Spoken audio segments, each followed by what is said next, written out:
अच्छा, इसमें बार के हवाले से मुझे बताइएगा, बार टोटली कहा जा रहा है कि काजी फैज ईसा के पीछे खड़ी थी और जबकि हुकूमत दूसरी तरफ थी।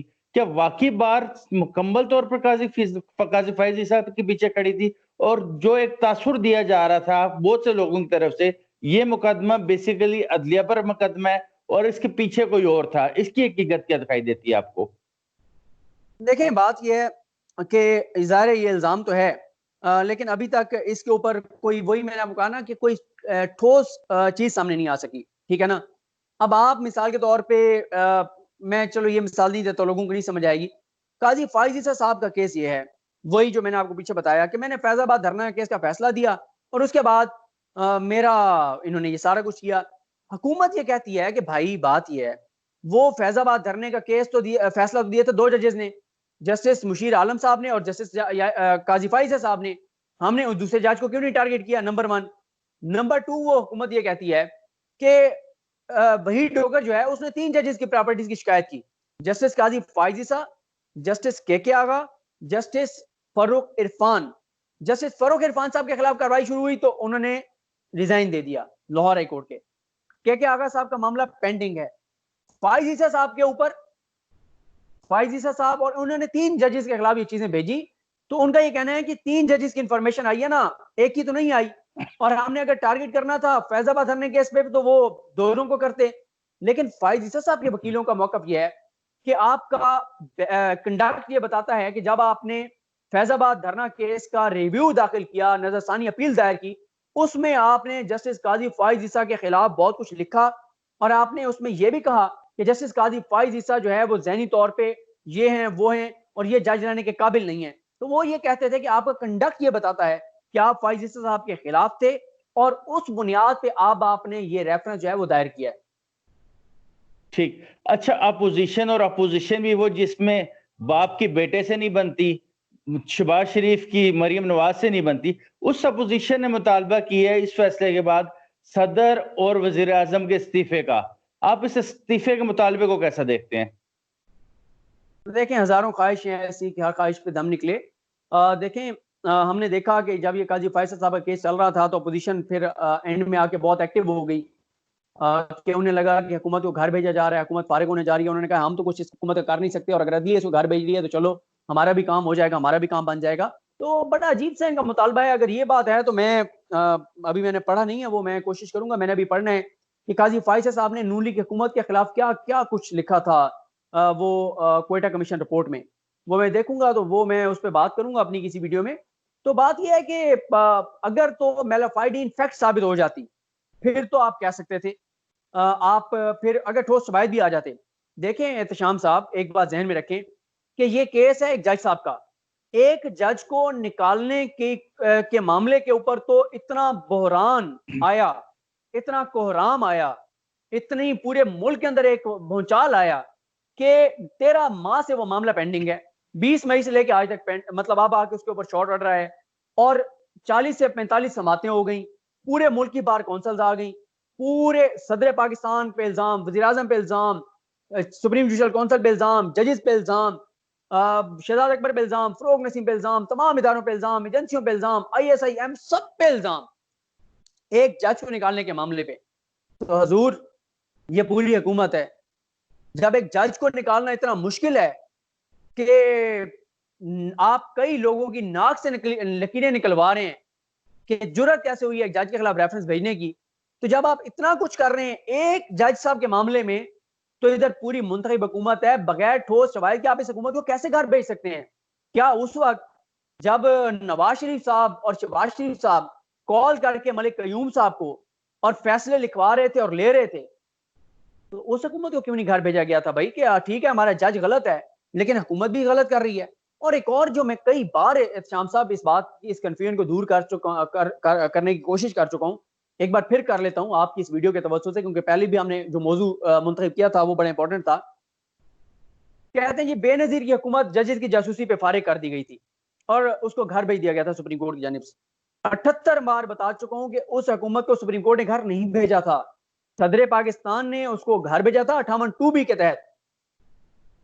और उसके खिलाफ केस सुप्रीम कोर्ट के पास आया था और सुप्रीम कोर्ट को बताया गया कि इस हुकूमत के ये कसूर हैं, इस हुकूमत ने ये चीजें गलत की हैं। उस सुप्रीम कोर्ट ने उस वक्त कहा था कि इन इल्जामात में एक इल्जाम ये भी है कि इस हुकूमत ने जो जजेस हैं उनकी वो की है, जासूसी की है। इस हुकूमत के खिलाफ अगर ये सिर्फ एक इल्जाम भी होता तो काफी था इस हुकूमत को घर भेजने के लिए, लिहाजा हम इंडोर्स करते हैं इस हुकूमत के घर भेजने को, फैसले को। उसमें बहुत सारे फैक्टर्स थे, ये एक फैक्टर था। और उसमें एक बड़ा फैक्टर ये भी था कि उस वक्त भी अदालतों में इन्फ्लुएंस था मियां नवाज शरीफ साहब का, उस वक्त भी नून लीग का इन्फ्लुएंस था और जजेस के ऊपर। और उस वक्त भी ये फैसला क्योंकि नून लीग के हक में जा रहा था इसलिए ये फैसला दिया गया था। और जब सदर ने नून लीग की हुकूमत गिराई थी, फारिग की थी, तो सुप्रीम कोर्ट ने उसको बहाल कर दिया था। बेनजीर की हुकूमत को घर भेजा तो सुप्रीम कोर्ट ने उस फैसले को बरकरार रखा था और बहाल नहीं किया था। तो कहने का मकसद ये है कि हर बात का बैकग्राउंड होता है। मैं कई बार बता चुका हूं श्याम भाई कि सुप्रीम कोर्ट में 40 से 45 समातों में ना कम अज कम कोई 80 घंटे की समातें होंगी, टोटल दलाइल होंगे, 80 घंटे से भी ज्यादा के होंगे। अब जिसने वो 80 घंटे नहीं सुना हुआ उसको कैसे पता होगा कि बैकग्राउंड क्या था बात का। अब मैं अपनी वीडियोस में जो बात करता हूं, मिसाल के तौर पे 4 घंटे की प्रोसीडिंग होती है, 3 घंटे की, 2 घंटे की, मैं 10 मिनट की वीडियो लगाता हूं, 20 मिनट की।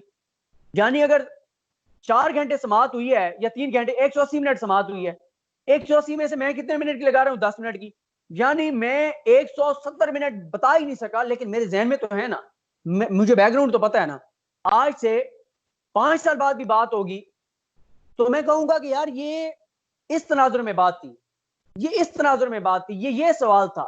तो जब बात, और कई लोगों का भी कसूर नहीं है क्योंकि जब अंदर से खबर आती है टिकर बने हुए, कई बार उसका बैकग्राउंड नहीं पता होता, वो जब टीवी पे चलता है लोग उससे तासुर बना लेते हैं। ठीक। अच्छा, कुछ साजिशी किस्म के लोग हर जगह मौजूद होते हैं, हर सूबे में भी मौजूद होते हैं, हमारे शहर, हर शहर में मौजूद होते हैं। उनका ये कहना है हमेशा जो सुप्रीम कोर्ट में अगर कोई रेफरेंस दायर होते हैं, हुकूमत हमेशा जो खड़ी होती है वो सिर्फ बलूचिस्तान के जजों के खिलाफ खड़ी होती है। इफ्तिखार चौधरी का ताल्लुक बलूचिस्तान था इसलिए खड़ी होगी, काजी फाइज ईसा का ताल्लुक बलूचिस्तान से है इसलिए खड़ी होगी। इस तासुर को आप कैसे देखते हैं और ऐसे साजिशी अनासर के बारे में आप क्या कहना चाहेंगे? देखें, ये बड़ा एक अजीब सा इल्ज़ाम है कि जी हमेशा बलूचिस्तान के जजेस के खिलाफ खड़े होते हैं। बात यह है कि जज चाहे बलूचिस्तान का हो, मैं अफगानिस्तान कहने लगा था, चाहे बलूचिस्तान के हों, चाहे सिंध के हों, चाहे केपी के हों, चाहे इस्लामाबाद के हों, अगर कोई गलत उन्होंने चीज की है तो उस पर जवाब लेना चाहिए। और मुझे एक बात की एहतशाम भाई समझ नहीं आती कि मुझे एक चीज की समझ नहीं आती एहतशाम भाई कि आप ये देखें कि फाइज ईसा साहब का एहतसाब किसने करने हैं? अपने ही 5 जजेस ने करने हैं। 3 सुप्रीम कोर्ट के जजेस, 2 हाई कोर्ट के सीनियर 3 जजेस। अगर एक जज का एहतसाब और हिसाब उसे अपना जज ही नहीं ले सकते, अपने जजेस नहीं ले सकते, तो फिर यार ये क्या बात हुई? बात यह है कि एक प्रॉपर्टी, 3 प्रॉपर्टी सामने आई हैं और वो एडमिटेड फैक्ट है कि 3 प्रॉपर्टीज हैं। हुकूमत ये कह रही है कि भाई आप मनी ट्रेल दे दें, आप रसीदें दे दें, आप हिसाब दे दें, और आप दावा भी ये करते हैं कि हिसाब हमारे पास मौजूद है, रसीदें। फिर लड़ाई किस बात की है? फिर रोला किस ठीक। बात का है? रसीदें तो मौजूद हैं, तो दे दें आप रसीदें, बता दें आप। वो सुप्रीम कोर्ट जिसने, देखें ठीक है, हम कहते हैं नवाज शरीफ साहब को जो नायल किया, मैं फुली सपोर्ट करता हूं, मैंने वो पूरा केस सुना हुआ है जो नवाज शरीफ को नायल किया गया था। लेकिन एहतशाम भाई मुझे एक बात बताएं कि प्राइम मिनिस्टर ऑफ पाकिस्तान किसी भी जमात से वो हो, नवाज शरीफ प्राइम मिनिस्टर थे, आपने उनको किस बात पे घर भेज दिया? और ठीक भेजा, बार बार कह रहा हूं ठीक भेजा, मैं उसको सपोर्ट करता हूं कि उन्होंने एक सैलरी अपनी डिक्लेयर नहीं की थी, रिसीवेबल सैलरी। सुप्रीम कोर्ट ने कहा ये हमारा ये नहीं है, हमने ये नहीं देखना कि आपकी वो सैलरी आपने रिसीव की थी या नहीं की थी, सिर्फ रिसीवेबल थी, यानी आपको वो मिलनी चाहिए थी, वो आपको मिलनी थी, आपने वो डिक्लेयर नहीं की थी। इस बात पे आपने प्राइम मिनिस्टर ऑफ पाकिस्तान को तायाद नायल कर दिया और बहुत अच्छा ठीक। किया। अगर हमारी अदालतें, हमारे ट्रिब्यूनल्स, हमारा इलेक्शन कमीशन सही तरह काम करे, ये 342 के अवान में जो बैठे हैं इनमें से आधे से ज्यादा नहीं आ सकते, इलेक्शन ही नहीं लड़ सकते, अच्छी बात है, सख्त क्राइटेरिया ठीक। होना चाहिए। लेकिन जब जज साहब की बात आए, करोड़ों की प्रॉपर्टीज भी आए, तो आप कहें कि आप जज से पूछ ही नहीं सकते, तो ये श्याम साहब नहीं चल नहीं अच्छा, सकता ये चीज। ठीक, आखिरी सवाल की तरफ आऊंगा। कुछ मुलाकातों का सिलसिला कहा जा रहा है शुरू हुआ है। मोना सलाई की मुलाकात हो रही है मरियम नवाज से, मौलाना फजलुर रहमान की मुलाकात हो रही है मरियम नवाज से। ये मरियम नवाज चाहती क्या? उनके चाचा तो बड़ा खामोशी से बैठे हुए हैं, कहीं हिलजुल नहीं रहे, रावलपिंडी में मुलाकातों की कोशिश करते हैं। वो अब फिर से उन्हीं कामों पे शुरू हो गए जिस वजह से उन्हें शायद जाना भी पड़ा था। कुछ लोग कहते हैं, उनकी पार्टी कहती है खामोश रहना पड़ा था। आपको इन मुलाकातों की क्या वजह नजर आती है, और क्या आपको मुस्तकबिल में काफ लीग हुकूमत से अलग होती हुई दिखाई दे रही है? देखें शाम भाई, आपका जो दूसरा सवाल है हुकूमत से काफ लीग अलग होगी या नहीं होगी, वो उस दिन होगी जिस दिन इस्टेब्लिशमेंट का इशारा होगा। उसके अलावा कभी भी काफ लीग नाराज तो हो सकती है, अलग नहीं हो सकती। हुकूमत को छोड़ नहीं सकती जब तक इस्टेब्लिशमेंट का इशारा ना हो। और दूसरी बात यह है कि काफ लीग के बाद जो सीटें हैं वो पीटीआई की दी हुई हैं। अगर पीटीआई वाले उम्मीदवार अपने खड़े कर सही है। देते तो एक सीट भी इनको नहीं मिलनी थी, सिवाय तारिक बशीर चीमा साहब के अलावा। वो निकाल लेते अपनी शायद सीट। बिल्कुल। मेरा ख्याल है, मुझे कंफर्म नहीं है वहां पे क्या पार्टी पोजीशन है। अच्छा, मतलब वोटों के हवाले से कह रहा हूँ। जहां तक मरियम की और मरियम की मुलाकातों की आपने बात की है, यकीन करें मैं उस हवाले से मेरे पास इंफॉर्मेशन नहीं है बिल्कुल। मैं उसको चेक नहीं कर सका।